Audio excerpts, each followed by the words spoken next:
안녕하세요. 자, 2019년 고1 6월 모의고사 몇 번이냐면 23번입니다, 여러분들. 23번. 자, 요거는 뭐에 대한 거냐면 과거 기후를 말해주는 나이테입니다. 이 나이테 나오면 나무에 관한 거죠. 나무의 나이테예요. 그래서 이 나이테를 보면 이 나이가 몇 살 먹었는지도 알 수 있는 반면에 이 기후가 어땠는지도 알 수가 있어요. 왜냐면 그 나이테가 생성되는 방식이 그 기후에 따라 조금 달라지거든. 그렇기 때문에 과거의 기후를 나무의 나이테를 보면 과거의 기후를 또 알 수 있다라는 내용이었습니다. 약간 과학 관련 지문이라서 별로 어렵지 않습니다. 주제 제목 요거 영문으로 되어 있는 거 나중에 한번 꼭 보시고요. 자, 만약 여러분이 나무 그루터기를 본 적이 있다면 나무 그루터기가 뭐예요? 요렇게 생긴 나무 동가리 같은 것들, 그지? 그래서 나무 그루터기를 본 적이 있다면 아마도 별표 그루터기의 꼭대기 부분에 일련의 나이테가 있는 것을 보았을 것이다. 여기에서 어휘 중요한 거 일련의 나이테 됐죠? 일련의 요거는 1번 문장에서 a series of rings 이렇게 나오죠? 나이테가 그냥 rings라고 표현이 됩니다. 태입니다. 태. 테두리 할 때 태. 그죠? 자, 그래서 a series of rings라고 요 일련의 나이테가 있는 것을 보았을 것이다.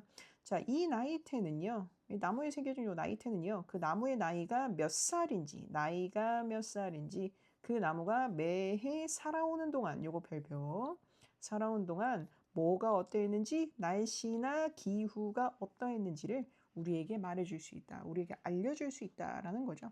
요거는 별로 어렵지 않죠? 자, 근데 요거 주제였습니다. 그죠? 나이테는 뭐 할 수 있어요? 나이테는 나이를 말해주고 살아오는 동안 날씨가 어떠했는지 요거를 알려줄 수 있다. 자, 3번 문장 들어가겠습니다. 나무는 비와 온도 같은 지역의 기후 조건에 민감하므로 자, 여기서 포인트 있죠. 나무가 굉장히 민감해. 뭐에 민감해? 지역의 기후 혹은 비와 온도 같은 이런 지역의 기후죠. 그죠? 이런 것에 굉장히 민감하므로 그것은 여기에서 그것은요 나이테입니다. 요 나이테는 과거의 그 지역 기후에 대한 약간의 정보를 과학자에게 제공해 준다. 요거 약간의 정보야. 그러니까 다 제공할 수는 없어. 예외가 있기 때문에 전체가 아니고요. 약간이라는 단어가 무조건 필수 포인트가 될 겁니다. 약간의 정보. 됐죠? 그래서 나이테는 과거의 기후에 대한 약간의 정보를 과학자에게 제공해 준다. 요거 포인트 단어 조심하세요. 자, 예를 들어서 for example 나왔죠. 요거는 항상 for instance랑 바꿔 쓸 수 있고요. 나이테는 온화하고 습한 해에는 폭이 어떻게 돼요? 더 넓어지는 거야. 됐죠? 춥고 건조할 때는 굉장히 살기가 빡빡하기 때문에 어때요? 좁아진다. 요거 개념 잘 생각하세요. 온화하고 습한 해에는 나이테 생성이 조금 느려지는 경향이 있다고는 해요. 그래서 태가 좀 더 넓게 형성이 되는 거야. 원래 덥고 습한 그런 이제 날씨가 좀 포근하고 그런 데는 살기가 빡빡하지 않기 때문에 나이테가 조금 더 폭이 요렇게 원래는 요렇게 좀 넓은 요 폭이 좀 더 넓습니다. 그죠? 근데 추울 때는 살기가 빡빡하기 때문에 요 태들 사이의 간격이 어때요? 굉장히 좁아요.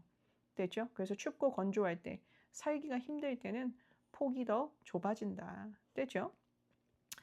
그래서 만약 나무가 가뭄과 같은 힘든 기후 조건을 경험하게 되면 가뭄이라던가 이런 거는 굉장히 힘들죠. 그렇죠? 힘든 기후 조건을 경험하게 되면 그 기간, 가뭄과 같은 힘든 기후 기간에는 나무가 거의 성장하지 못할 수가 있다. 이렇게 되죠. 그래서 이런 힘든 기후 조건에는 아예 성장도 하지 못하는 그런 단점이 있다. 그런 상황이 생길 수도 있다. 안 좋은 상황, 좋지 않은 상황. 그러니까 나무가 성장하지 않으면 나이테도 생기지 않거든요. 그건 알고 계셔야 됩니다. 됐죠? 그래서 가뭄은 어쨌든 비가 안 오는 거니까 나무가 크지는 못하겠죠. 됐죠? 자, 여기서 다시 한번 정리합니다. 온화하고 습한 해에는 폭이 더 좁아져, 넓어집니다. 춥고 건조할 때는 나이테의 폭이 어떻게 됩니까? 더 좁아집니다. 됐죠? 가뭄과 같은 힘든 기후 조건에서는 그런 기간 동안은 나무가 거의 성장하지 못할 수 있다. 요거 거의 성장하지 못할 수가 있다는 게 요 5번에서 원문에서는 어떻게 나왔냐면 이렇게 나옵니다. might hardly grow. 이렇게 나오거든. might hardly grow. 요게 긍정이라고 생각할 수 있는데 요 앞에 hardly가 부정이라서 부정의 뜻이라서 요거는 해석을 부정으로 합니다. 됐죠? 여기 자꾸 지워지네요. 자, 동사는 그냥 긍정으로 써 있지만 앞에 hardly가 무슨 뜻을 가지고 있다고? 거의 못한다라는 뜻의 부정의 뜻을 가지고 있다고. 그래서 요거는 해석을 거의 성장하지 못할 수 있다. 거의 뭐뭐하지 못할 수 있다라고 해석을 하시는 게 맞다고. 됐죠? 자, 그 다음에 특히 매우 나이가 많은 나무는요. 기후 관측이 기록되기 훨씬 이전의 기후가 요거 애가 아니고 이전의입니다. 이전의 기후가 어떠했는지에 대한 단서를 제공해 줄 수 있다. 그러니까 나이가 많다는 거는 나이테가 많다는 얘기잖아. 그치? 나이테가 많음. 나무가 나이가 많은지 적은지 보려면 나이테를 보면 돼. 나이테가 많이 생성되어 있는 건 되게 오래 산 나무란 말이야. 그치? 그래서 나이가 많은 나무, 그러니까 한마디로 나이테를 많이 가지고 있는 나무는 요 단어로 바꿔 쓸 수 있습니다. 됐죠? 나이가 많은 나무는, 나이테가 많은 나무는 이렇게 바꿔 쓸 수 있어요. 나무는 기후 관측이 기록되기 훨씬 이전의 그러니까 예를 들어서 기후 관측 같은 경우는요. 우리 기술이 발달하기 전에는 기후 관측이 어려웠잖아. 예를 들어서 우리 조선 시대에 해시계하고 물시계하고 그치? 요런 거 있을 때 기후 관측 가능했겠니? 자세하게 못했겠죠. 그렇기 때문에 요럴 때 날씨가 어땠는지 이때부터 성장해온 나무의 나이테를 보면 확인할 수 있다. 요런 겁니다. 그래서 이런 단서를 제공해 줄 수 있다. 요 정도로 생각하시면 되고요. 그래서 옛날 나무 같은 경우는 정말 오래된 나무가 예를 들어서 한 700년 정도 된 나무가 있는데 그 나무가 이제 예를 들어서 벼락 맞아 죽었어. 벼락 맞아 죽었으면 그 나무들은 따로 기록을 보관을 해요. 그 나무의 표본을 정확하게 만들어서 이제 표본을 보관을 합니다. 왜냐면 이제 다 이게 기록에 다 쓰일 수가 있기 때문에. 그래서 그렇게 오래된 나무들은 그렇게도 해요. 나이테가 이렇게 돼 있는 거니까. 그죠?